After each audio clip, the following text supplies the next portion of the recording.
Most people spend their entire lives obeying a voice they never consciously chose to follow. The voice in your head says, "You are behind." It says, "You are not good enough." It replays something embarrassing you said 10 years ago, predicts disasters that have not happened, invents arguments before you walk into a room, and then somehow convinces you that every word it speaks is the truth. And because that voice uses the word I, you assume it is you. But one of the most unsettling ideas associated with the Buddha is also one of the most liberating. There is no permanent, fixed self hiding behind your experience, and the thoughts passing through your mind are not your identity. That idea can sound dangerous, because most of us have built our entire lives around defending a mental image of who we think we are. My career, my reputation, my success, my failure, my personality, my story, my opinion, my anxiety, my anger, my past. And when any of those things are threatened, we feel as if we are being threatened. The Stoics approach the same human problem from another direction. Marcus Aurelius constantly reminded himself that the mind is disturbed not simply by events, but by the judgments it forms about those events. Epictetus taught that what matters is not what happens to us, but how we choose to respond to our impressions. Seneca warned about suffering from imagined disasters long before they ever arrive. Different traditions, different language, but a remarkably similar practical insight. There is a space between what appears in your mind and what you choose to become. Your freedom begins inside that space. Here are 8 lessons for learning to stop being ruled by your own thoughts. Lesson 1. A thought is an event, not an order. The first mistake most people make is treating every thought as an instruction. You wake up and think, "I don't feel like working out," so you don't work out. You think, "My boss probably doesn't respect me." Now you're angry before you even arrive at work. You think, "Something is wrong with my marriage." Suddenly you're searching through every conversation for proof.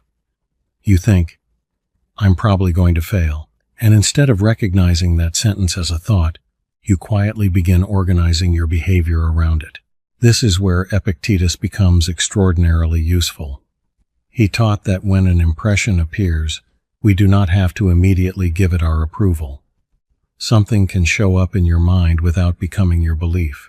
That sounds simple, but practice it for one day, and you will see how revolutionary it is.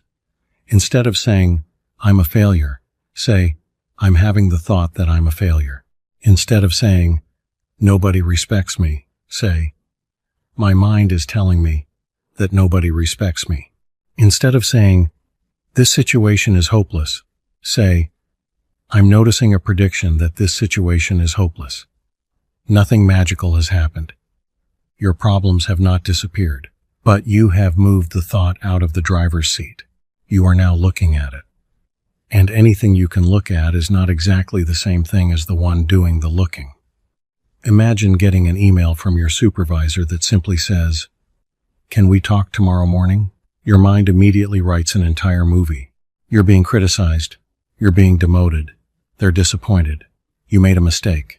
Your future is in danger. But none of that is in the email. Those are thoughts. Your practical discipline is this. Before reacting, ask, "What actually happened, and what did my mind add?" That one question can save you from thousands of unnecessary emotional reactions. The goal is not to have only positive thoughts. That is impossible, and trying to police every thought usually makes you even more trapped by them. The goal is to stop confusing mental activity with reality, because once you realize a thought is not an order, you can finally decide whether it deserves to be followed. And that leads to the next lesson. Lesson 2. Stop defending every version of yourself. One of the reasons negative thoughts hurt so much is that we are constantly trying to protect a fixed identity. We don't simply think, "I made a mistake." We think, "What does this mistake say about who I am?" We don't simply experience rejection. We think, "I am someone who gets rejected." We don't simply retire from a job. We think, "Without this job, who am I?"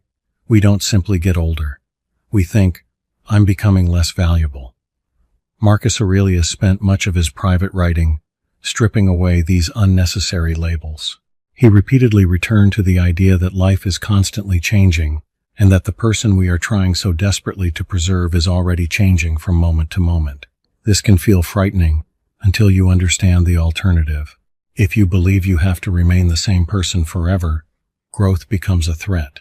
You cannot admit you were wrong because I'm not the kind of person who is wrong. You cannot leave a toxic friendship because I've always been loyal. You cannot change careers because this is who I've always been. You cannot let go of an old identity because you think letting go means disappearing. But you are not a statue. You are a living process. The version of you who survived a difficult childhood is not required to control your adult life. The version of you who tolerated disrespect because you were afraid to be alone does not have to remain in charge. The version of you who built an identity around being indispensable at work may not know what to do after retirement, but that does not mean life is over. It means the old story has reached its limit. When you hear yourself saying, "This is just who I am," pause. Ask yourself whether that sentence is wisdom or merely habit wearing the disguise of identity. A fixed self is easy to defend, but difficult to improve. A flexible character is harder to explain, but far more free. You do not betray yourself by changing. Sometimes you finally meet yourself by changing. Lesson 3. Your mind can produce fear without producing danger. Seneca made one observation that should be written somewhere you can see every day. We often suffer more in imagination than in reality. Modern life has given the human mind endless opportunities to rehearse suffering. You can lose sleep over a medical test before receiving the results. You can ruin a vacation worrying about returning to work. You can spend an entire evening imagining what someone meant by a text message. You can be financially stable and still experience the emotional reality of poverty because your mind is constantly projecting catastrophe. Fear is not always a warning. Sometimes it is simply a prediction system running without supervision. This does not mean ignore genuine danger. Stoicism is not about becoming careless or emotionally numb. If your roof is leaking, fix it. If your finances are unstable, make a plan. If someone is threatening you, take action. But do not confuse preparation with endless mental rehearsal. There is a difference between thinking, "What can I do about this?" and repeatedly asking, "What if everything goes wrong?" The first question creates action. The second creates exhaustion. When anxiety appears, try this practical exercise. Separate the situation into 3 columns in your mind. What do I know? What am I imagining? What can I do next? Maybe you know your company is cutting costs. You imagine that you will lose your job and never find another one. What you can do next is update your resume, review your savings, contact people in your network, and perform your current work well. Notice what happens when you move from the second category to the third. The mind stops being a prison and becomes a tool. You cannot always stop fear from appearing, but you can refuse to build a home inside a future that does not exist yet. Lesson 4. You are responsible for your response, not every thought that appears. Many people feel guilty for their thoughts. They think something cruel, jealous, selfish, or frightening, and immediately conclude, "What kind of person am I?" But the first appearance of a thought is not the same thing as a chosen action. Marcus Aurelius understood how unpredictable the mind could be. Epictetus understood that impressions arrive without asking permission. The Stoic practice was not to demand perfect mental purity. It was to examine what appeared and decide what deserved your assent. That distinction matters. You may feel anger toward someone who insulted you. The anger appears. Then comes the choice. Do you send the message you will regret? Do you spend 3 hours imagining revenge? Do you let the anger turn into a week of bitterness? Or do you recognize it and say, "Anger is here. Now what response serves my character?" That is emotional control, not pretending you feel nothing, not smiling while someone abuses you, not becoming passive. Emotional control means refusing to surrender your judgment to the first emotion that enters the room. The same applies to intrusive thoughts, insecurity, envy, resentment, and self-doubt. Your mind may say, "I hope they fail." You do not have to turn that into behavior. Your mind may say, I'm worthless. You do not have to make major decisions from that sentence. Your mind may say, I want to quit. You do not have to quit today. Create a delay between thought and action. Take a walk. Sleep on the decision. Write the message and don't send it. Leave the room. Breathe. The pause is not weakness. The pause is where your character gets a chance to enter the conversation. Lesson 5. Stop arguing with every thought. There is another trap that looks like self-awareness but often becomes its own form of suffering.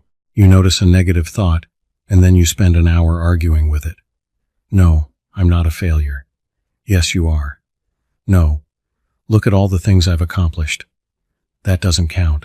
But my friends like me, they secretly feel sorry for you. And suddenly you are in a courtroom where the prosecutor, defense attorney, judge, and jury are all the same exhausted person. Not every thought deserves a debate. Sometimes the wisest response is simply, noted. The thought says, you're going to embarrass yourself. Noted. The thought says, you should have said something different 10 years ago. Noted. The thought says, everyone else has figured life out. Noted. You don't have to win the argument because you don't have to enter the argument.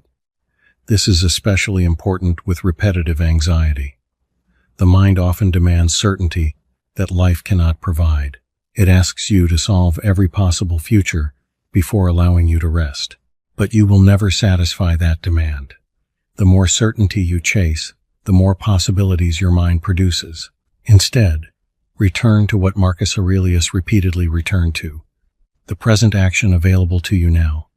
What is in front of you? What needs to be done?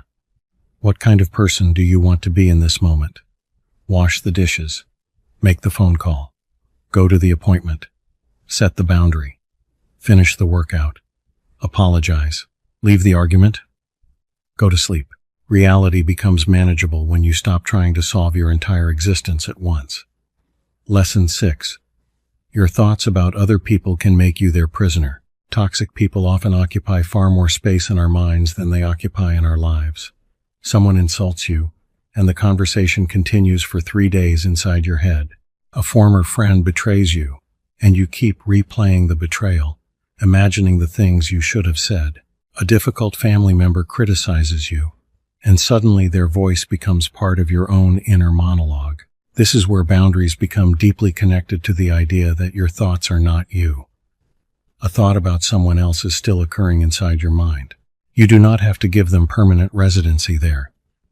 Epictetus emphasized the importance of recognizing what belongs to us and what does not. Another person's character, opinion, mood, and behavior do not belong to you. Their disrespect is information. It is not your identity. Their disappointment is information. It is not automatically your responsibility. Their anger is information. It is not a command for you to surrender your peace. This doesn't mean you should tolerate mistreatment. In fact, clear thinking often makes stronger boundaries possible. Instead of thinking, how do I make them understand me? Ask, what is my responsibility here? Maybe the answer is to communicate clearly. Maybe it is to leave. Maybe it is to reduce contact. Maybe it is to stop explaining yourself. One of the most mature forms of self-respect is realizing that not every misunderstanding can be repaired, and not every relationship deserves unlimited access to you. You can love someone and still refuse to let their chaos become your internal climate. Lesson 7. Discipline means acting beyond your mood. If your thoughts are not you, then your moods are not your master either. This is one of the most practical consequences of the entire philosophy. You don't need to feel motivated before doing what matters. The thought, I don't want to, may be completely sincere. It is still not a final decision. Imagine two people on a Monday morning. Both are tired. Both don't feel like exercising. Both think about skipping. The first person treats the thought as an identity statement. I guess I'm not disciplined. The second person treats it as weather. This is how my mind and body feel right now. Then they put on their shoes. The difference is not that the disciplined person never has resistance. The difference is that they don't mistake resistance for a command.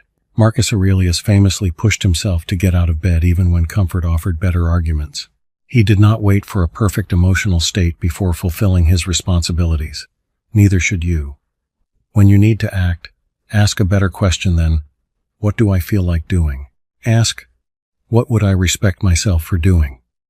Sometimes the answer will be rest. Discipline is not constant punishment. Sometimes the wise action is to stop working, cancel the unnecessary commitment, or admit that you need recovery. But let the decision come from judgment, not from whichever feeling is shouting the loudest. Your future is built largely by actions your temporary moods would not have chosen. Lesson 8. The observer must eventually become the author. There is one final danger in learning to observe your thoughts. You can become so focused on watching yourself that you forget to live. The point is not to sit all day analyzing every sentence that enters your mind. The point is to become free enough to choose. You observe the thought so you can return to action. You notice the fear so you can decide whether courage is required. You notice the anger so you can choose a response. You notice the old identity so you can stop living inside a story that has expired. You notice the urge to please everyone so you can finally say no. Awareness without action becomes another hiding place. The Stoics were not interested in passive self-observation. They cared about character expressed through action. What kind of human being are you becoming? Not what label fits you perfectly. Not what personality test explains you. Not what your worst thought suggests about you. What are you practicing? What are you repeatedly choosing? What do you do when nobody is applauding? Your life will eventually reveal the answers. Because character is not built by winning arguments inside your head. It is built by returning, again and again, to deliberate action. The final reflection. Your mind will probably continue producing thoughts you dislike. It will still remember embarrassing moments at inconvenient times. It will still predict disasters. It will still compare you with people whose lives you only see from the outside. It will still occasionally tell you that you're too late, too old, too damaged, too ordinary, too far behind. Let it speak. You do not have to silence every thought to become free. You only have to stop kneeling before them. The Buddha's dangerous insight is dangerous because once you truly understand that your thoughts are not a permanent self, you lose one of your favorite excuses for remaining the same. You can no longer say, "This is simply who I am," and use that sentence to avoid change. You can no longer assume that every fearful prediction deserves obedience. You can no longer confuse an old wound with a lifelong identity. And you can no longer pretend that because a thought feels personal, it must be true. Marcus Aurelius would bring you back to your judgment. Seneca would remind you not to suffer tomorrow's pain today. Epictetus would ask you to separate what is yours to govern from what is not. And all three would point you toward the same practical freedom. Something can happen in your mind without becoming your master. So the next time a dark thought appears, don't panic, don't worship it, don't automatically fight it. Notice it, name it, let it pass through, then look at the life in front of you and choose your next action carefully. Because you are not every thought you think. You are not every fear you feel. You are not every story you inherited about yourself. And perhaps the deepest form of freedom begins the moment you finally understand this. The voice in your head is speaking to you. It is not speaking as you, and you still get to decide what happens next.